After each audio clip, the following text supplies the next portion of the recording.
بچوں کو کس طرح ڈیل کیا؟ مائیں روزانہ میرے پاس مائیں، بچہ گستاخ ہے، بچہ نافرمان ہے، باپ جی بچہ اب سنتا نہیں ہے، بچہ یہ ہے، بچہ وہ ہے۔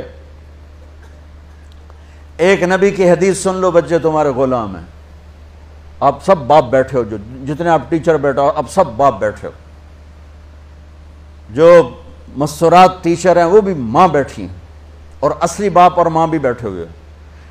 میرے نبی نے فرمایا اکرموا اولادکم، اپنے بچوں کو عزت دو، عزت دو۔ میرے نبی کیسے عزت دیتے تھے؟ حضرت فاطمہ گھر میں انٹر ہوتی، اور یہ حضرت فاطمہ کا آنا کوئی 8ویں دن نہیں ہوتا تھا، گھر کے ساتھ گھر تھا، 2-4 گھر چھوڑ کے حضرت فاطمہ کا گھر تھا، ہر دوسرے تیسرے دن حضرت فاطمہ آتی ہیں، میرے نبی چیئر پہ بیٹھے ہیں، زمین پر بیٹھے ہیں، چارپائی پر بیٹھے ہیں، لیٹے ہوئے ہیں، جو ہی فاطمہ کو دیکھتے آپ کھڑے ہو جاتے۔ سبحان اللہ، کوئی اپنے بچوں کے لیے کھڑا ہوتا ہے؟ آپ لوگ کلاس روم میں آتے ہو تو آپ کے لیے بچے کھڑے ہوتے ہیں، اور میرے نبی کیا یہ بچے آپ کی اولاد ہیں؟ میرے نبی کھڑے ہو جاتے، اور وہیں نہیں کھڑے رہتے تھے بلکہ تیزی سے آگے بڑھتے تھے، اور جا کر حضرت فاطمہ کا ہاتھ پکڑ لیتے تھے مسافر کے، اور پھر دیکھو مجھے یوں بوسہ لیتے، پھر ہاتھ پکڑے پکڑے پکڑے لے کر آتے، پہلے حضرت فاطمہ کو بٹھاتے پھر خود بیٹھتے تھے۔ تو پھر کیا جنت کی عورتوں کی سرداری مل گئی۔ اپنے زبان کا بول میٹھا کرو، اپنے اخلاق اچھے کرو، اپنا چہرے کو خوبصورت کرو، جو اللہ نے دے دیا ہے، اس کو مسکرانے سے سجاؤ۔ مسلمان کو مسکرا کے ملنا بھی صدقے کا ثواب ہے، اور اس موبائل نے تباہی پھیر دی ہمارا۔ بچہ بات کر رہا ہے اور اماں لگی ہوئی ہے ڈرامے دیتے، ہاں بتاؤ سن رہی ہوں، بکو کیا بک رہے ہو، سن رہی ہوں۔ دیکھو اللہ کے واسطے، یہ فون ہے بھائی، فون ہے، اسے ضرورت کے لیے استعمال کرو، اس کو اپنے لیے لعنت مصیبت نہ بناؤ۔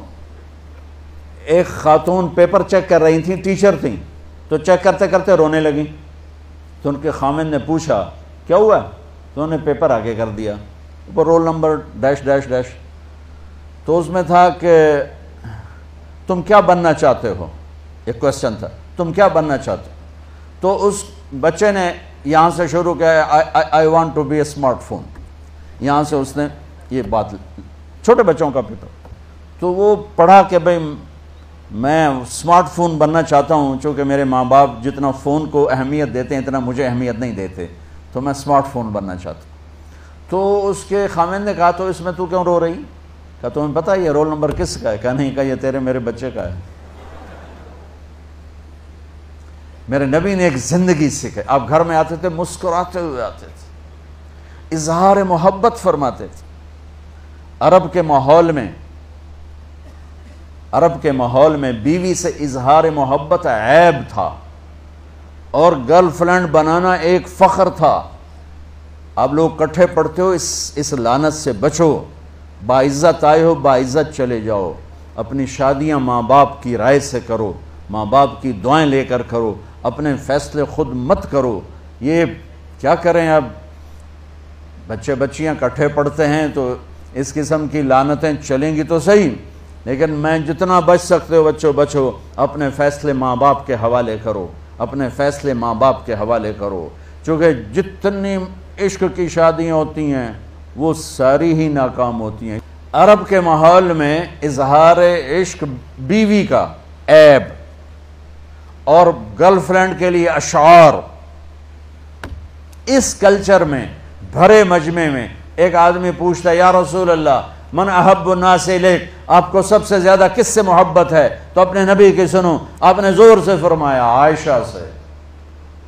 وہ ہل گیا، کہنے لگا ارے یہ کیا ہوا یا رسول اللہ، میرا مطلب یہ نہیں ہے، میرا مطلب ہے کہ مردوں میں کس سے زیادہ پیار ہے۔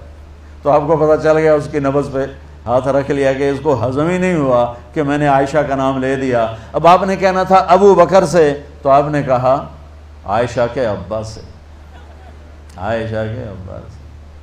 آپ اتنے کائنات کا بوجھ سر پہ اٹھا کے زندگی گزاری، اور اپنے حسنین کے لیے روزانہ وقت نکالتے تھے۔ آپ کہتے ہو میں ریکٹر ہو گیا ہوں، میرے پاس ٹائم کوئی نہیں، میں پروفیسر ہو گیا ہوں، میرے پاس ٹائم ہی کوئی نہیں، تو کیا فائدہ ہے ٹائیاں لگانے کا؟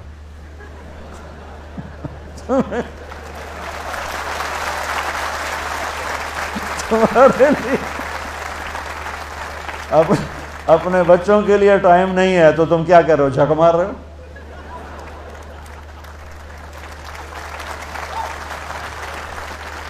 میرے نبی سے زیادہ مصروف کوئی آئے گا؟ بولو، جواب دو زور سے۔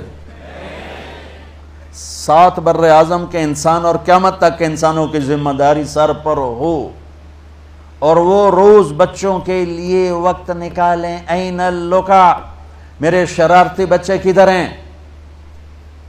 روزانہ دوسرے تیسرے دن آپ حسنین کو ٹائم دیتے۔ اب کیسے ٹائم دیتے؟ دیکھو ان کے لیے ایسے آپ ان کے لیے ہاتھ بھی بچھا دیتے اور پاؤں کے گھٹنے بھی اٹھا دیتے، ہاتھ اور گھٹنے لیول کر کے، کمر پورا جیسے سواری کا ہوتا ہے۔ آؤ بھائی بچوں اپنے اونٹ پہ چڑھ جاؤ، دونوں بچوں کو اوپر چڑھا کر کمرے میں چکر لگاتے، پھر کہتے تمہارا اونٹ کیسا ہے؟ پھر دونوں کو اتار کے زینب کو اوپر چڑھاتے، پھر کہتے اوپر سے آگے حضرت جابر ایک دفعہ کہ حسنین اوپر چڑھے ہوئے تھے، بڑی عالی شان سواری ہے بھائی، بڑی عالی شان سواری ہے بھائی۔ تو میرے نبی نے نیچے سے کہا بڑے عالی شان سوار ہیں بھائی، بڑے عالی شان سوار ہیں بھائی، میرا سب سے بڑا سرمایہ میری اولاد ہے، میں نے اسے ٹائم نہ دیا، میں نے اسے یہ سب آپ کی اولاد بیٹھے ہوئے ہیں، سب آپ کی اولاد بیٹھے ہوئے ہیں۔ ٹیچر کا رتبہ بہت بلند اللہ نے بنایا ہے۔ میرے نبی ٹیچر بن کے آئے، بادشاہ بن کے نہیں آئے، حاکم بن کے نہیں آئے، تاجر بن کے نہیں آئے، میرے نبی معلم بن کر آئے، مقدس ترین نسبت۔ یہ سب آپ کی اولاد ہے، یہ اگر اچھے انسان بنتے ہیں، میرے 5 بچے ہیں، کتنا کو صدقہ جاریہ بنیں گے؟ آپ کے 10,000 بچے ہیں، اگر یہ ایک بچہ صحیح چلے، نیک بنے، آپ خود سے کتنا بڑا آپ نبیوں کے ساتھ اٹھائے جائیں گے۔ یہ اتنا عالی شان مرتبہ ہے انسانیت کے لیے، معلم بننا، ٹیچر بننا۔ لیکن پھر نبی کی زندگی پڑھو، نبی والے اخلاق پڑھو کہ میرے نبی نے کیسے زندگی، کیسے خوبصورت طریقے سے اپنی اگلی نسل کو سنبھالا۔